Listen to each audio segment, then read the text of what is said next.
Assalamualaikum warahmatullahi wabarakatuh dan berjumpa lagi kita dalam slot Salam Seram episod yang ke-9. Ini juga merupakan video aku yang ke-9 dalam projek 30 hari 30 video. Alhamdulillah aku dah masuk pun ke episod yang ke-9, video yang ke-9. Dan sebentar saja tadi skema pula bunyi. Sebentar saja tadi baru saja diumumkan 1 Ramadan akan masuk pada hari Selasa ni, iaitu bersamaan dengan 12 Mac 2024. Jadi pada hari Selasa ni kita semua akan berpuasa bagi yang beragama Islam. Jadi di kesempatan ni aku pun nak mengucapkan selamat pula. Selamat lagi.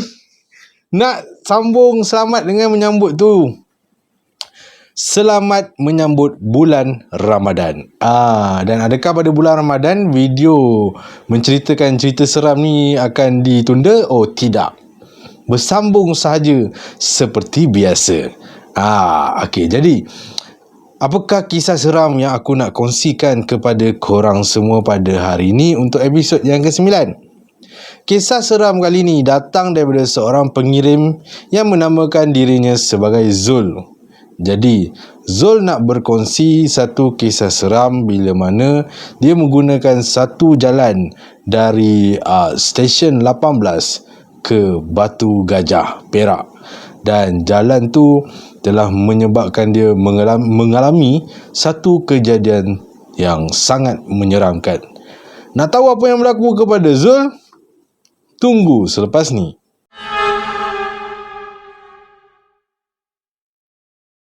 Baiklah, kisah seram yang berlaku kepada Zul ni, aku tak tahu bila berlaku lah.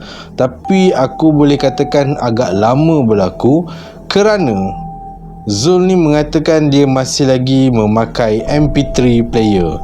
MP3 player ni benda yang dah lama dah aku pakai masa zaman you lagi, iaitu pada tahun 2005-2006 macam tu. So boleh kata insiden yang berlaku kepada Zul ni agak lama jugalah, sebab orang tak pakai dah MP3 player. Sekarang kalau nak dengar lagu kan, orang dengar daripada smartphone je. So kisah ni boleh kata agak lama lah. Alright, pada tahun kejadian berlakunya kejadian seram, kisah seram kepada Zul ni dia kata dia masih muda remaja lah pada ketika tu. Dan dia ni baru saja pulang dari melepak kat Ipoh. Dia ni orang Perak, Batu Gajah. So dia melepak kat Ipoh dengan kawan-kawan dia daripada malam sampai pukul 3 pagi lebih, baru teringat nak balik. Macam tu lah budak-budak remaja. Okay, lepak lama-lama 3 pagi baru ingat nak balik rumah. Apa kejadahkah semua ini? Jadi pukul 3 lebih tu barulah dia nak balik. Okay, so dia pun cakap kawan dia, okay aku gerak dulu, dah pukul 3 pagi lebih ni kan, marah mak aku nanti. Patutnya pukul 12 malam tu pun mak kau dah marah, apatah lagi kalau pukul 3 pagi lebih ni. Tapi lantaklah kat situ, bukan itu yang kita nak risaukan kali ni. Jadi Zul pun bergeraklah dari Ipoh melalui stesen 18, dan dari stesen 18 ni dia nak pergi ke Batu Gajah.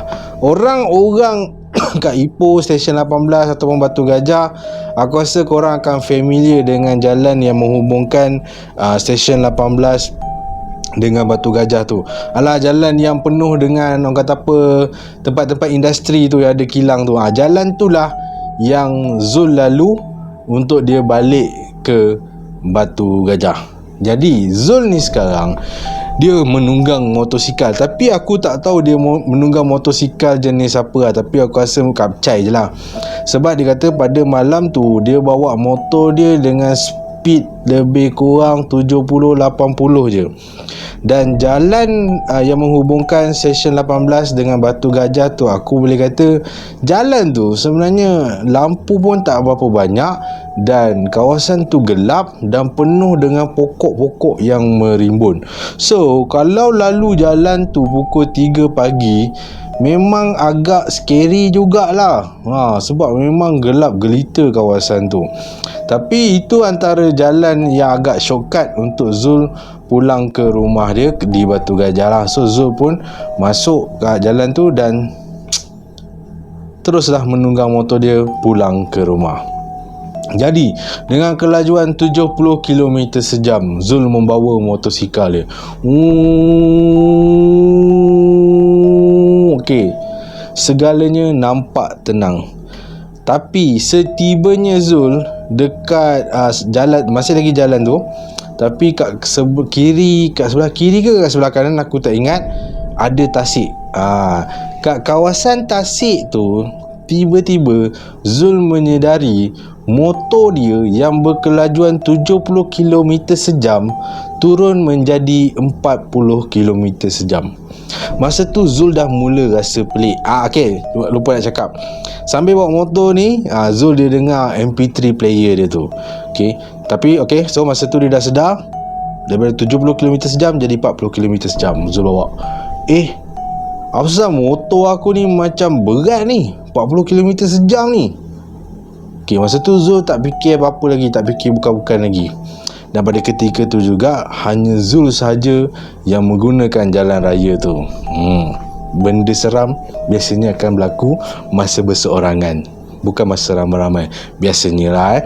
Okey, so Zul pun pulas throttle. Pulas, bunyi enjin mengaum weh. Teruk betul muka aku. Tapi motor tak pergi. Motor tetap maintain speed 40 km sejam. Masa tu Zul kata, this is something wrong. Aku dah pulas habis ni, kenapa 40 km sejam? Dan masa tu memang Zul rasa motor dia berat. So Zul pada waktu tu dia mula plan nak toleh belakang. Lepas tu dia terfikir, tapi kalau aku toleh belakang, aku terpensan ni, habis aku injet ni, jatuh semua dan sebagainya. Okey, Zul ambil jalan selamat, jalan yang kurang berisiko lah. Dia pilih untuk melihat dari side mirror dia. Nasib baik motor dia masih ada side mirror. Budak-budak remaja biasanya tak suka pasang side mirror ni, tapi motor dia ada side mirror. So dia tengok kat side mirror dia, dan bila dia tengok kat side mirror dia, dia nampak ada kain putih berada di belakang dia tengah berkibar-kibar. Sambil bawa 40 km sejam, kain putih berkibar. Masa tu jantung dah rasa jatuh duduk kat buah pinggang. Jantung dah main peranan untuk menapis air dah masa tu, bukan untuk berdegup dah masa tu.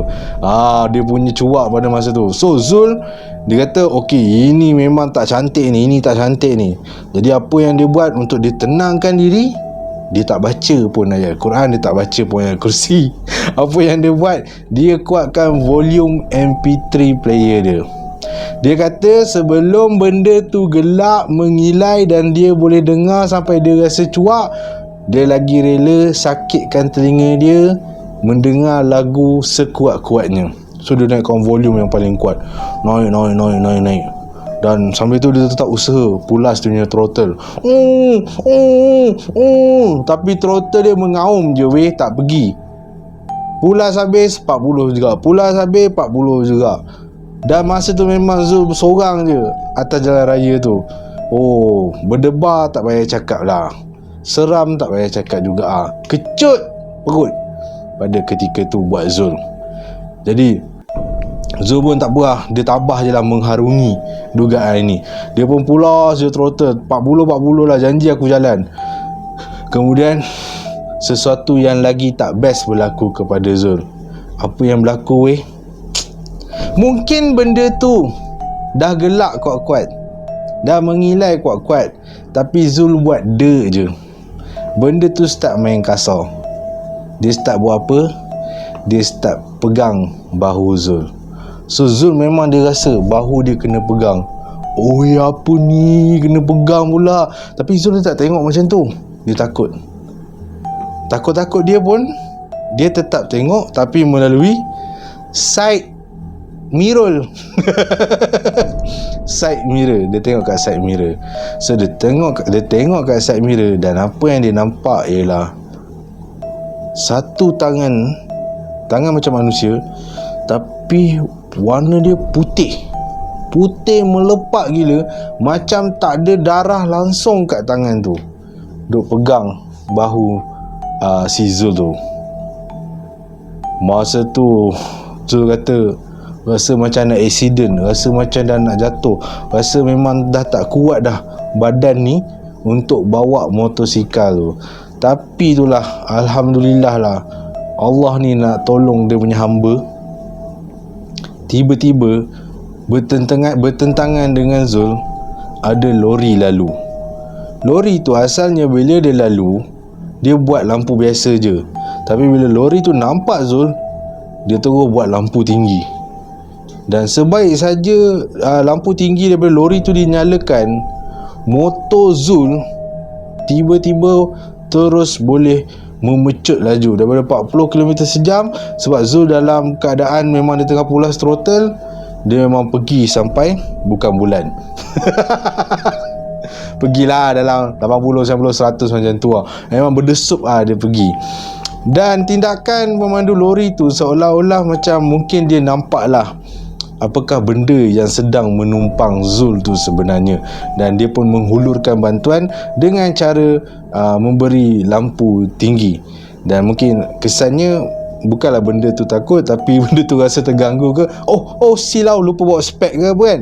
Terus benda tu pergi dan menyebabkan motor Zul pun terus boleh dibawa laju, dan dia pun terus dapat pulang ke rumah. Tapi Zul kata sebelum dia sampai ke rumah tu, tiba-tiba ada roadblock lah pukul 3 pagi lebih tu, dan dia kena tahan dengan polis. Dan polis pun tanyalah kepada dia kan, tengok muka dia pucat, kau kenapa, apa dah jadi. So Zul pun ceritakan apa yang berlaku, dan polis tu kata okey, kawasan sini memang standard jadi macam tu. Tapi polis tu cakap, dia nasihat kat Zul, kau jangan balik rumah terus, kau pergi lepak kat kedai mamak sampai subuh, lepas tu kau solat subuh kat masjid, baru kau balik. Ini biasa nasihat-nasihat biasa kalau yang akan diberikan kepada orang yang dia apabila dia sudah diikuti oleh sesuatu. Inilah nasihat biasa yang orang bagi. Jangan terus balik rumah, singgah tempat lain dulu. Tapi polis tu juga pesan kepada Zul, sebagai budak-budak remaja, jangan keluar sampai lewat malam macam ni berbahaya. Selain daripada diganggu oleh benda tu, berbahayalah sebagai budak remaja kan, tak elok lah sebenarnya. So itulah dia kisah yang dikongsikan oleh Zul, kisah seram, dan juga ada pengajaran dalam tu. Janganlah balik lewat malam, dan bila balik lewat malam tu janganlah lalu jalan yang sunyi, sepi, yang tak ada kenderaan, mengundang padah namanya. Alright, so terima kasih kerana menonton video aku ni sampai habis. Selamat menyambut Ramadan sekali lagi, dan kita berjumpa lagi dalam video aku yang ke-10 esok, episod yang ke-10 slot Salam Seram. Assalamualaikum.